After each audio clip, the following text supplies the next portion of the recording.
दर्शकों, स्वागत है आपके अपने यूट्यूब चैनल कानूनी चर्चा में। जैसे आपको जानकारी है कि हम लॉ के, कानून के डिफरेंट टॉपिक्स पे कानूनी चर्चा करते हैं, बातचीत करते हैं।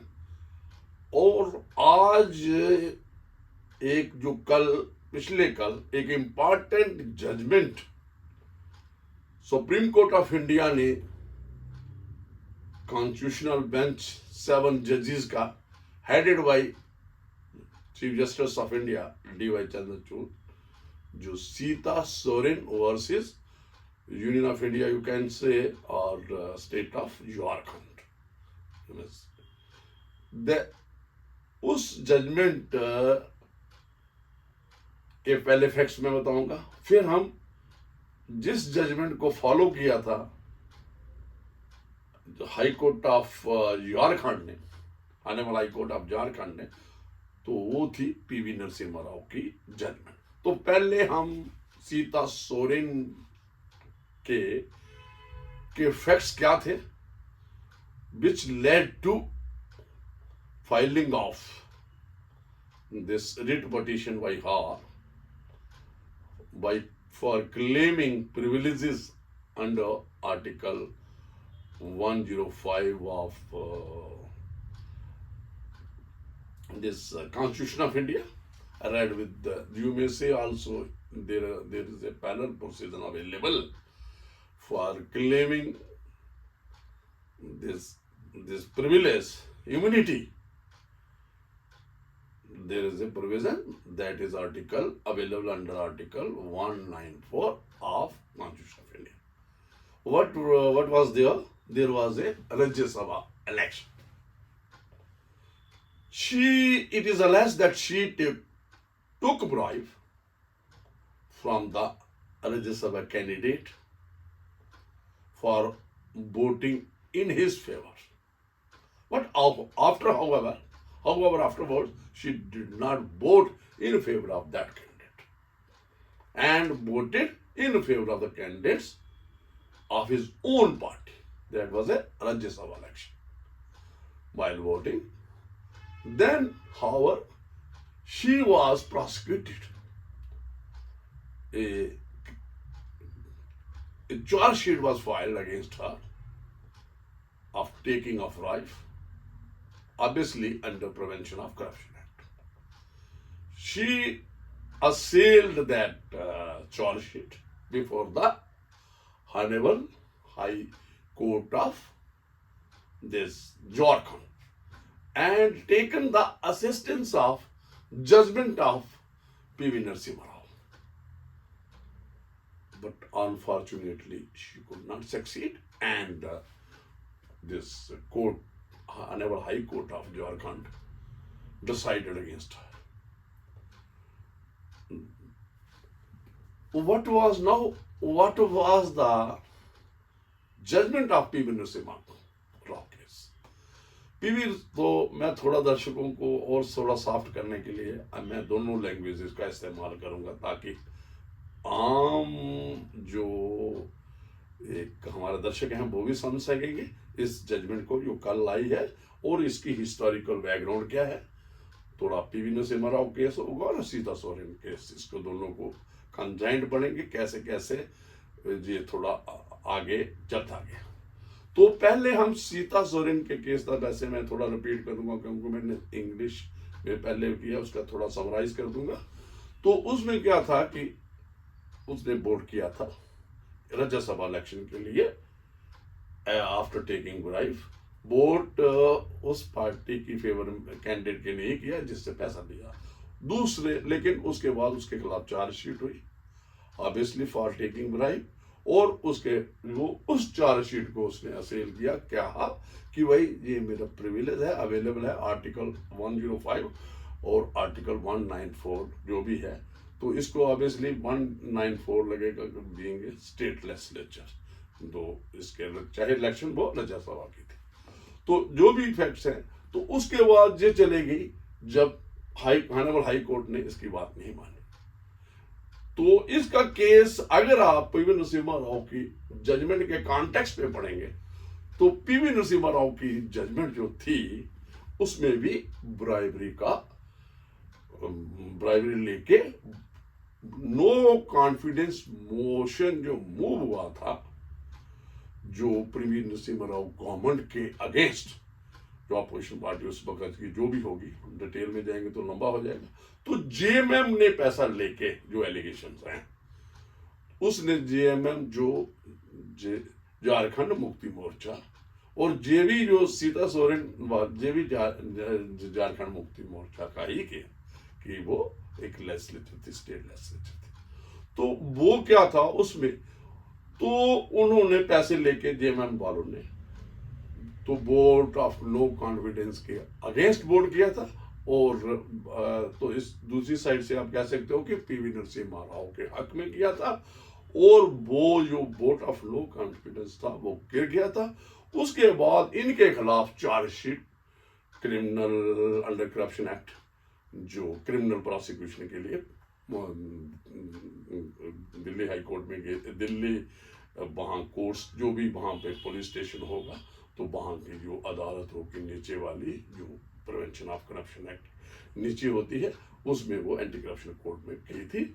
तो उन्होंने तो उसके बाद जो मामला दिल्ली हाई कोर्ट में गया तो दिल्ली हाई कोर्ट ने जो प्रिविलेज वाली नहीं बात मानी थी। उसके बाद कि उन्होंने कहा कि इसको क्वैश किया जाए चार्जशीट को, जो जेएमएम के लोग थे उन्होंने कहा नो, जे प्रिविलेज जो उन्होंने क्लेम यही किया था 105 आर्टिकल और 194 जो आर्टिकल है रेफरेंस, इसी का जिक्र इस जजमेंट में पीवी नरसिम्हा वाले में है। तो वो हाई कोर्ट ने भी डिक्लाइन किया रिलीफ। फिर उसके बाद सुप्रीम कोर्ट ऑफ इंडिया में ये लोग चले गए। तो सुप्रीम कोर्ट ऑफ इंडिया का जो view point majority 3/2 constitutional bench ने जो डिसीजन दिया था, 3 एक पक्ष जो मेजॉरिटी में आया था, जो मिनॉरिटी था वो 2 का था।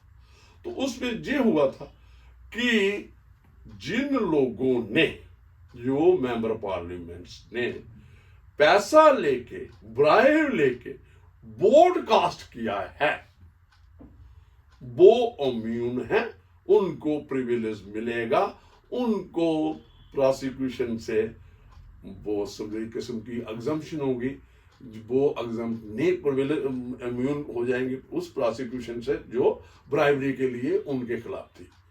ओनली ऑन द, क्योंकि उन्होंने पैसा लिया और वोट डाला। तो साइमल्टेनियसली एक और उसके साथ एक finding I supreme Court of India.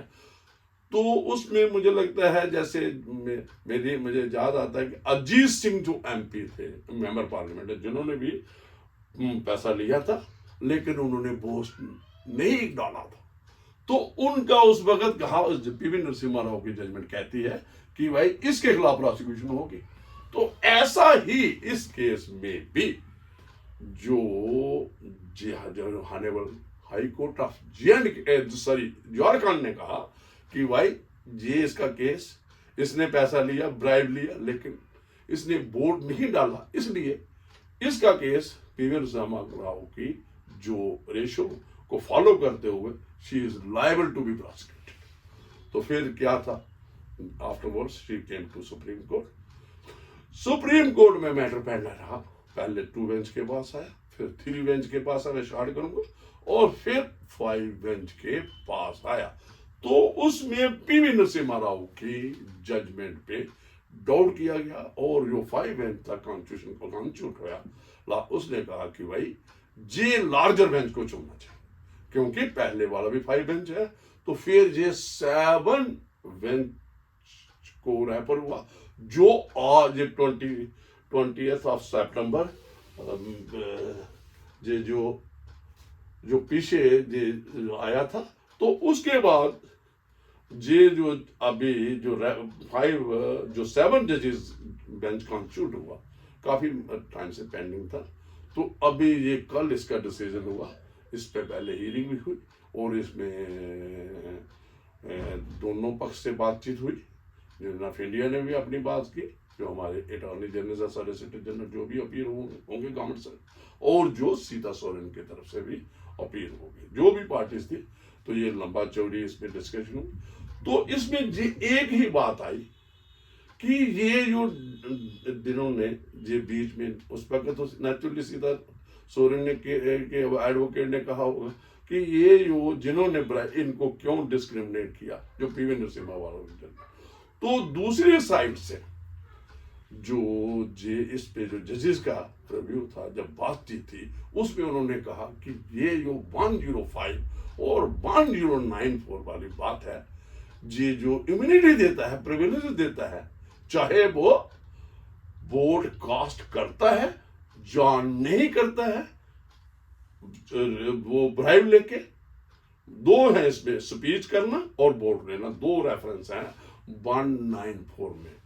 जो मेंबर पार्लियामेंट है, स्टेट लेजिस्लेचर है, 105 और 109 में दो हैं, उसमें है कि जहां एक स्पीच करता है, जहां वो वोट कास्ट करता है, इन दोनों को जो भी वो करना चाहे वो कर सकता है। तो यहाँ को ब्राइब का केस था, इसलिए ब्राइब लेके इन्होंने जो पीवी नरसिम्हा राव की पहली जजमेंट उसमें था कि भाई एक मेंबर पार्लियामेंट को, एक स्टेट लेजिस्लेचर को कोई रिस्ट्रिक्शन, कोई प्रोहिबिशन नहीं होनी चाहिए।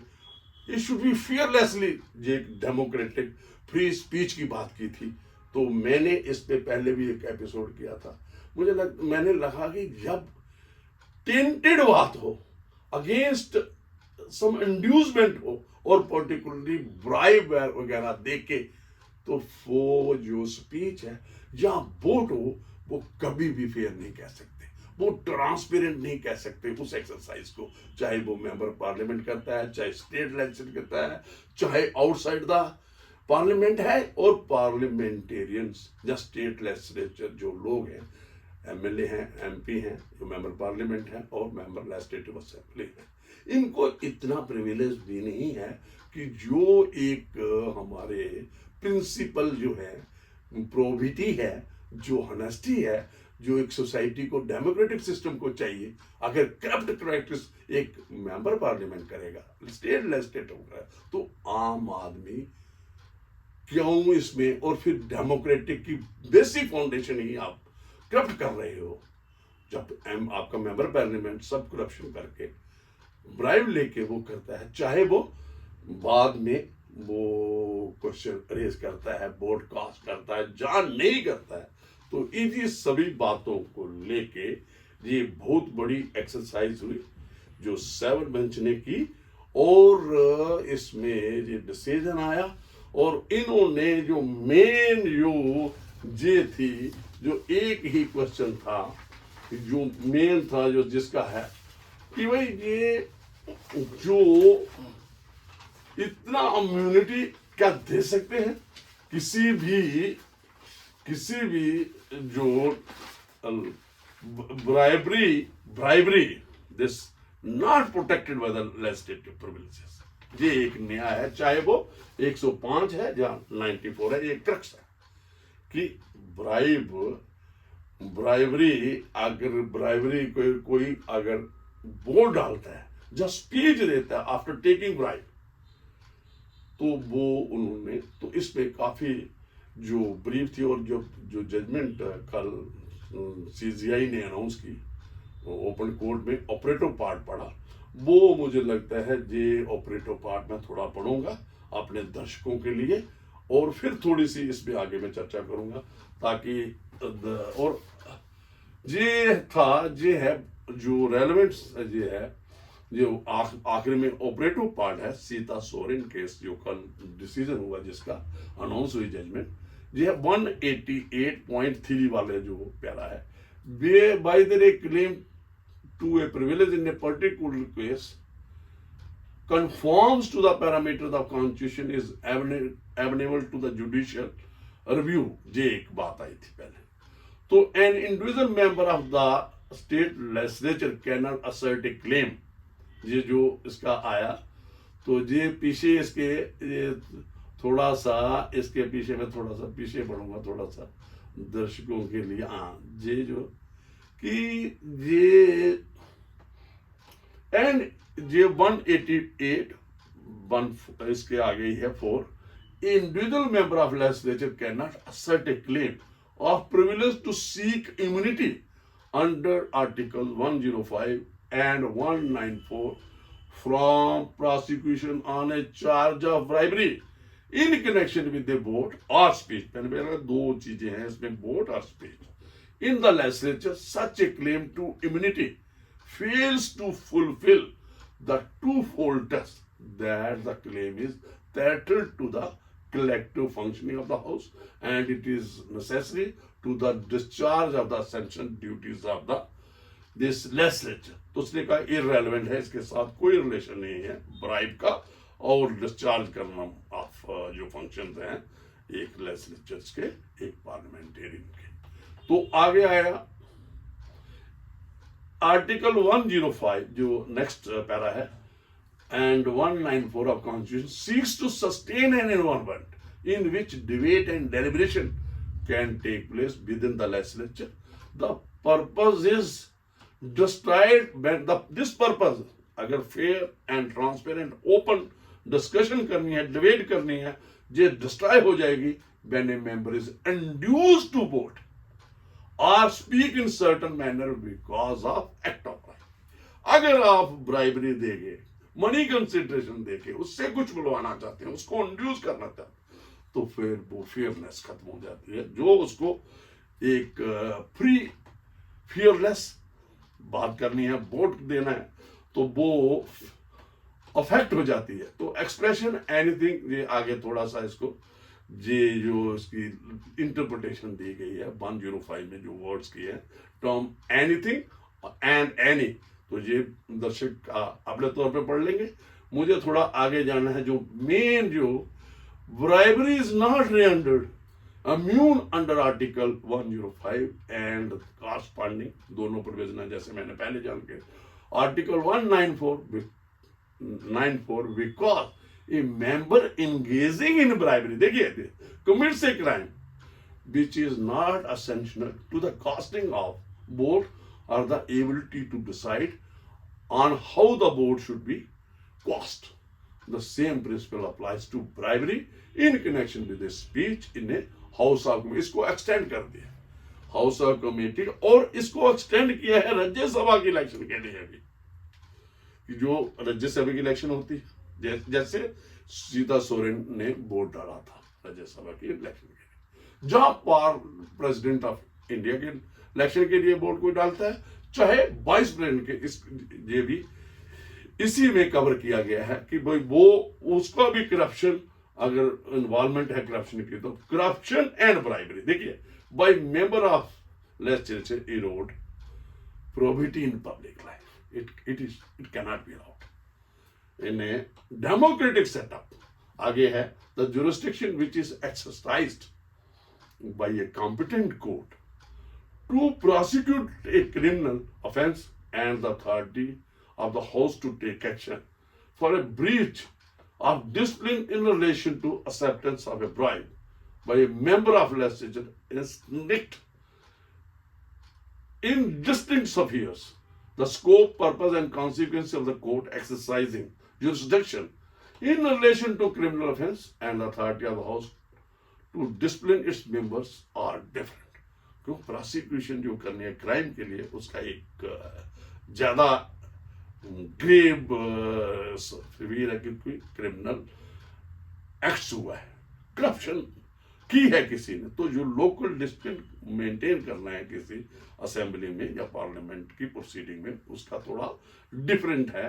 तो potential of the misuse against individual members of the legislature is neither enhanced nor diminished by recognizing the jurisdiction of the court to prosecute a member of the legislature who is alleged to have indulged in the act of bribery.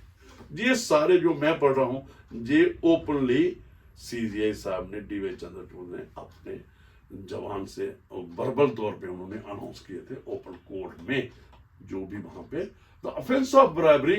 देखिए क्या, ignore stick to the performance of the agreed action and crystallise on the exchange of illegal gratification.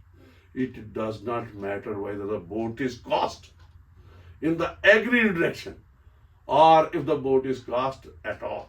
करे vote cast हुआ नहीं हुआ, that is irrelevant.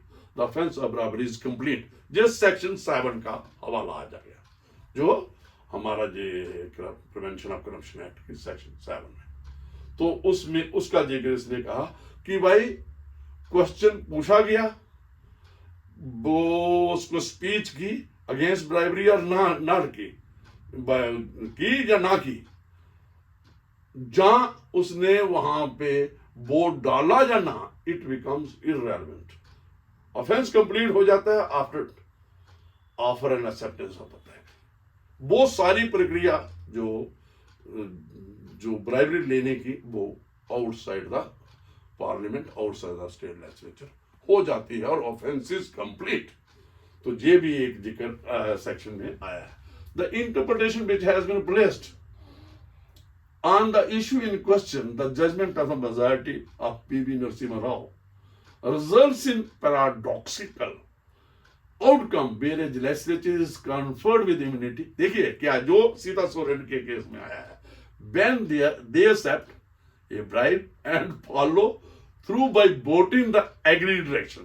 पैसा लिया और पैसे के मुताबिक उन्होंने वोट डाला। एक ये कॉन्टेक्स्ट, ये इस कॉन्टेक्स्ट को पीवी नरसिम्हा राव आप हेल्ड करती है, ये एक्सरसाइज ठीक है। On the other hand, a legislature who agrees to accept a bribe but eventually decides to vote independently will be prosecuted. देखिए वो प्रोसिक्यूट पहले वाला नहीं होगी, इसको प्रोसिक्यूट करना, इसने पैसा लिया, वो नहीं किया। तो यही सीता सोरेन के केस में हुआ। तो उन्होंने कहा such a difference can not be created. ऐसी पैराडॉक्सिकल सिचुएशन रिकॉग्नाइज नहीं करता है जो लॉ है। Such an interpretation contrary to the text and the purpose of article 105 and 194। यही इसमें तो reference is accordingly answered in terms having answered the question of law raised by impugned judgment high court in this reference, the criminal appeal stand disposed of। तो जो reference आया था, जो उससे रप्ट हुआ था, जो सुप्रीम कोर्ट में 7 बेंचेस को, तो उन्होंने कहा कि भाई ये जो, और इसी में एक जो सेक्शन 7 का जो मैंने कहा कि जिसका जिक्र वो उन्होंने किया है कि ऑफेंस कंप्लीट हो जाता है जो एक्सरसाइज बाहर की, किसी ने ब्राइब लिया और प्रॉमिस किया, उसकी डेफिनेशन जो सेक्शन 7 की है वो बड़ी ब्रॉड है और वो इंक्लूसिव हो जाती है, चाहे क्वेश्चन वो पूछे या ना पूछे, स्टेट लेजिस्लेचर में वो डाले या ना डाले, वो अपने तौर पे कंप्लीट है। तो वो भी एक ग्राउंड बनाई गई कि भाई ये जो ऑफेंस जो कंप्लीट हुआ है, इसमें जब किसी ने, जैसे सीता सोरेन ने प्रॉमिस किया, ब्राइब ले ली कि मैं आपके फेवर में वोट डालूंगी, तो उन्होंने कहा भाई ये जो एक्सरसाइज है तो offence under section 7 of the जो कंसर्न है उसमें वो कंप्लीट हो जाता है। तो इसलिए इनको ये कोई प्रिविलेज जहां वो नहीं मिल सकता है इनको। तो ये जो बातें हैं, तो इसमें ये जजमेंट एक ब्लॉट था, एक किस्म का इंडियन डेमोक्रेसी पे, अगर लीगली स्पीकिंग, ट्रूली स्पीकिंग और कॉन्स्टिट्यूशनल स्पीकिंग, तो ये काफी दाम से एक मजाक सा था, mockery of travesty of the justice. ये ठीक हुआ, काफी टाइम लगा, और इसमें ये सारी ग्राउंड्स हैं। तो ये जो जजमेंट आई, तो मुझे लगता है इसको हर एक जो भी है हमारा लॉ से रिलेटेड, लीगल फर्टेनिटी से लेकर, जहां कोई हिंदुस्तानी डेमोक्रेसी में जो बिलीव करता है, कोई भी आम नागरिक है, इसको अप्रिशिएट करना और इस जजमेंट को सेलिब्रेट करना चाहिए। हैट्स ऑफ टू 7 जजेस of Hon'ble Supreme Court of India, headed by our Chief Justice of India, Judge Subash Gupta। तो मैं आज चाहता था कि इस जो जजमेंट है, जो सीता सोरेन के केस में आई है, जो पीवी नरसिम्हा राव के केस को जजमेंट जो पहले थी उसको टोटली ओवरऑल किया गया, और ये एक प्रोग्रेसिव जजमेंट है, और ये ही एक रियल डेमोक्रेसी या को पॉलिटिकल सिस्टम एग्जिस्ट करता है, जिनको ये जो अनरिस्ट्रिक्टेड राइट था, आर्टिकल 19, हमने पहले भी मैंने एक एपिसोड किया हुआ है, हमने पीवी नरसिम्हा राव की जजमेंट को अच्छा नहीं कहा है, अनडेमोक्रेटिक कहा है, अनकॉन्स्टिट्यूशनल कहा था, उस पर चर्चा है, और हमने यही एक किया था कि इसका रिव्यू होना चाहिए, और हम ये चाहते हैं कि इस जजमेंट के मुताबिक government of India relevant provisions थोड़ा और इसको जहाँ जो रेलेवेंट जो हैं प्रोविजंस हैं, आर्टिकल्स हैं